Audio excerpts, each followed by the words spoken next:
Hi, and welcome to Book Stage and Screen. We're being joined by the wonderful Shannon Garner. Welcome, Shannon. Hello, how are you? Yeah, good. We're good. Now, we invited you on today to talk about your wonderful new book. It's been released maybe a month or so now, yeah? Yeah, it's been out about a month now. Yeah. Well, not as much as a pregnancy. Labour of Love. Yeah. So what is Labour of Love? Tell us what this book is about. Labour of Love chronicles my surrogacy journey for a gay male couple from Sydney. From the beginnings of when I started to think about surrogacy and following through the whole process of leading up to before I became pregnant, and then pregnancy, and then the birth, and it's a wonderful journey you've outlined. You're obviously a writer, you can tell that. I mean, some people write their story and it's a bit stilted, but it's actually a beautiful flowing book, and you describe your relationships with your husband and the couple and the baby and your children and everybody involved beautifully. Thank you. No problem.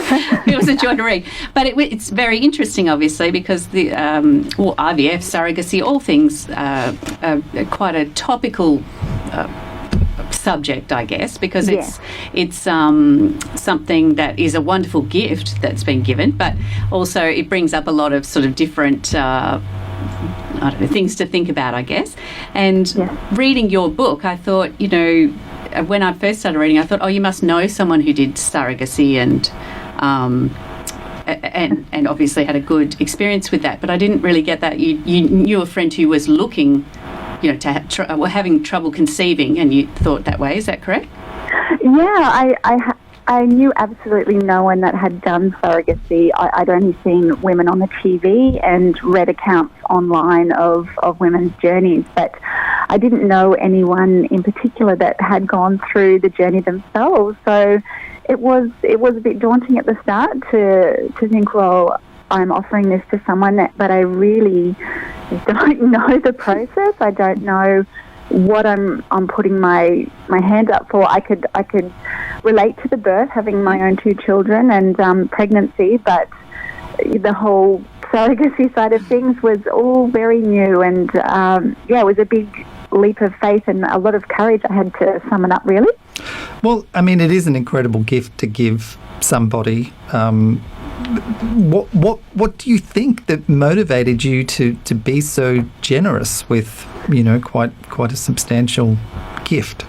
Yeah, well, I guess I really just looked at my own children, and I saw the joy that they brought to my life and my husband's life and the family unit that we had created, and I just imagined not having them and not being able to have them, but wanting them, and it just broke my heart. And I just had my friends around me that were trying as well, and seeing them for 6 years try and see the sadness in their eyes every time I saw them, it just started to make me realise that I could actually help a couple realise the dream of being parents.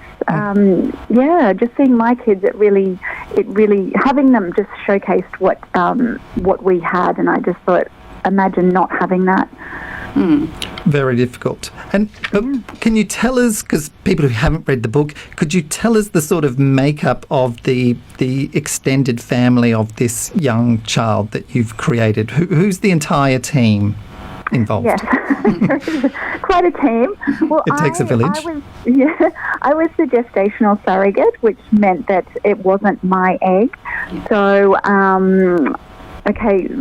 there was me and my husband offering to help them to grow the child, and I would birth the baby. And then there's John and Justin, the fathers. Yep. So John is the biological father of little Elsie. And then they had a girlfriend offer her eggs once she knew that I had come along and I was on the scene, but we needed that last thing to get the ball rolling. So she offered her eggs, and that's a completed picture. So but there's a lot of other people in the mix as well that I didn't really realise. Grandparents, aunties, uncles, friends. It just got larger and larger. So she's got a very big network of love around her, which is really nice. Yeah, that's lovely. And we should point out, for those who don't know, because it is different in different countries, in Australia you're not allowed to be paid to be a surrogate. Is that... Yes, no, it's illegal to be paid or gifted anything. Yep. It's altruistic, so you basically get your expenses reimbursed. So medical expenses relating to the pregnancy, relating to the birth, if I needed a maternity clothes or pregnancy vitamins, the boys would have to pay for that. Yep. But other than that, no, it's illegal. It's not like other countries like the US where you actually pay a surrogate a sum to have a baby for you. Yes, yeah. Well, it is in the news quite often. I mean, IVF, but also surrogacy pregnancy. Things like India, where there's the process of going over to India and just doing it outside of Australia. What do you think should happen with regards to law? Do you think it should all be legalised, or what's your position? It's a really hard one because a lot of people in Australia do go overseas because there just aren't enough people or women willing to do it altruistically in this country.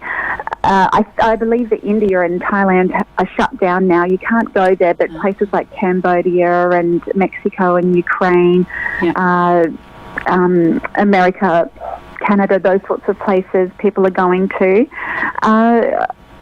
Lobby groups in Australia are suggesting that maybe more generous expenses might help surrogates, as in maybe a fee of $10,000. I read an article recently saying that the surrogate is the person doing the heavy lifting and the emotional toll the whole time, but they're actually not getting anything. It's the fertility specialist, it's the lawyer, it's all the other people involved in the surrogacy that actually get paid, whereas the surrogate gets nothing. Well, that is unfair when you put it in that perspective, that, the lawyers are happy to take the money for it, but we're not allowed to pay the actual people. Yeah, that's exactly right. I believe that the sums in America, I feel like $40,000 US, I feel like that is too much money. That it feels like a profit to me. I feel like a sum of $10,000 or under would be reasonable, just because a surrogate has to be prepared for anything. They have to be prepared for not being able to work due to sickness, or me and my husband, we definitely are in debt due to the surrogacy. And there were many things that we didn't want to ask John and Justin to pay for because it just seemed petty and ridiculous, petrol money and all these sorts of things. My husband had to stay home from work to look after the kids so I could go to an appointment, and that happened a lot. And I didn't want to turn around and say, look guys, you've paid all this money for everything else, now can you please pay me for this and this and this? So I just said, all right, well that's what we're going to wear. So surrogates definitely don't come out of it. They don't walk away not having spent anything, that's for sure. Well, that's great that, you're honest about that. I mean, there has to be an honest conversation and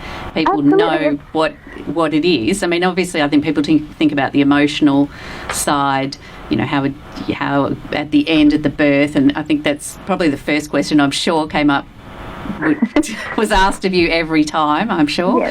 Yes.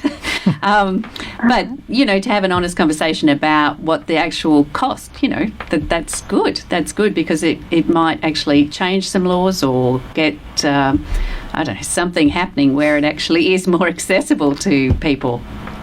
Well, that's right. I don't know if bringing in a small fee of $10,000 will increase women's willingness to be surrogates.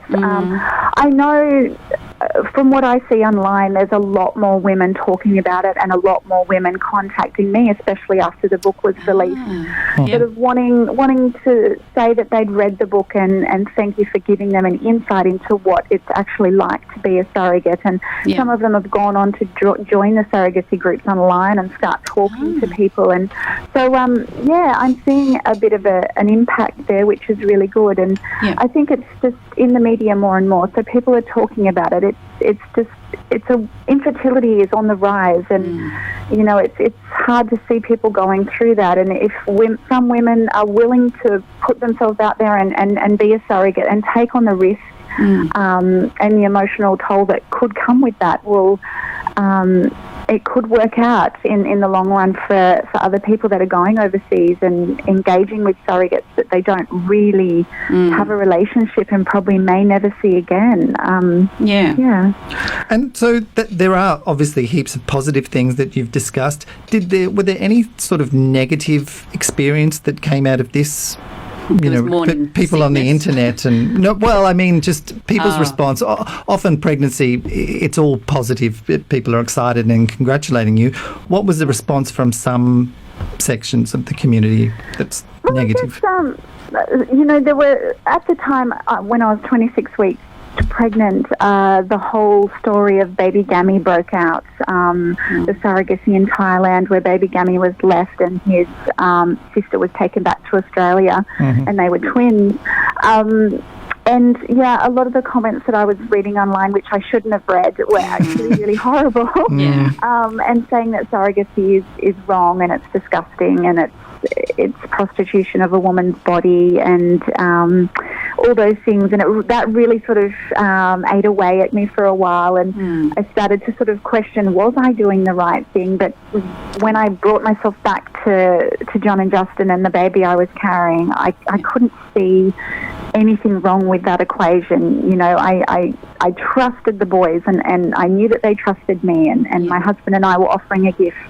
But apart from that, I guess it was hard in the sense that I didn't realise the impact it would have on me and my husband and our relationship, because it got tough at times, and I wasn't well in the first trimester, so I was quite sick with morning sickness, and that really took its toll on my family and me being able to look after my family the way I had previously. So I kind of walked into it a little bit naive and thinking this will be amazing, but it was amazing. It was challenging. It was challenging and hard, but it was also one of the best things I've ever done in my life. No, it's wonderful, and the fact that you are all sort of part of each other's lives now is wonderful as well. A lot of people say, do you still see them? Do you ever see them? And I'm like, of course I do. I couldn't have done it if they didn't ever want to see us again, My husband and I wanted to give this gift, but we also wanted to have a relationship with them and the child. So that was discussed at counselling before we even went any further. And we all agreed that that's what we were going to do. We wanted to be a family. So we see them quite a bit, which is lovely. And what about sequel? And I mean sequel in terms of another book, which would obviously mean another baby. What is the talk of the, because when you have a hit, I mean, was the publisher did they say to you, look, the book is going great guns, how about another baby? Is it possible? Are you getting publisher? Are you getting strong vibes from them? I must admit, no, Simon and Schuster have never said that to me. They've always been very supportive, and there is another baby in the works. We've completed our counselling and we're getting our legals ready. So we are hoping that Elsie will have a sibling mid next year. So we're looking at transferring in October for that, and I'm sure that will be my last surrogacy. But it would be really nice to complete John and Justin's family, and this time Justin would be the biological father and same egg donor. So great. It would be, and it would be really nice for Elsie to have a sibling. When my children come down and we visit and she plays with them, she has such a great time, and she's only 20 months, and to see her with them, it's lovely. So to think that we could give them another child would be really nice. Well, there was in the news just recently a 62-year-old woman who has given birth. Would you be putting your hand up at 62 for... I think I'll be shutting up shop. I'm 36, and this will be my fourth pregnancy and birth. So I think, being a surrogate, you do devote yourself to the cause for that whole time. And I'm even starting now, and 4 I think is enough for me. I don't think there's many women who are saying 62, yeah, you know what, I want to do that and write a book about it. No, I did read that she had been trying for a baby for a very long time, so my heart goes out to her. But yes, at 62, no, I'm thinking I'll be travelling over in Italy somewhere. Yes. And we should say you're also an author writing other books. I read that you went to which we were talking about with some guests last week, the Romance Writers Conference. You went to that while you were pregnant with Elsie, yeah? Yes, I did. I'm not actually a romance writer, but they do offer some really great functions and conferences and lots of information. So that was really good to go and get a good insight into other authors' lives and other books and things like that. And I have a mentor, Jen J. McLeod. She's also with Simon and Schuster. Yeah. So she took me on a few years ago and started to help me when I was in my lounge room writing when my son was 6 months old back in 2009. Yeah. And just, struggling with self-doubt and all those things. And she took me on after her first book was published, House for All Seasons, and she's helped me get where I am now, and I have an agent, Selwa Anthony, in Sydney, and I'm working on my first fiction novel at the moment. Oh, so fabulous. Yeah, fingers crossed something happens there. Well, you're a very productive girl, so I'm sure. Well, literally, huh? Yes, that was mine. Yeah, a lot going on. So good luck with that. And it was a fabulous read, Labour of Love. You can pick that up in any bookstore. Thanks so much for joining us today to talk about your wonderful experience as a surrogate and to answer some questions I'm sure a lot of us all had. It was great. Thank you very much, Shannon. Thank you so much for having me, guys. Have a great afternoon. Thanks. All right, bye.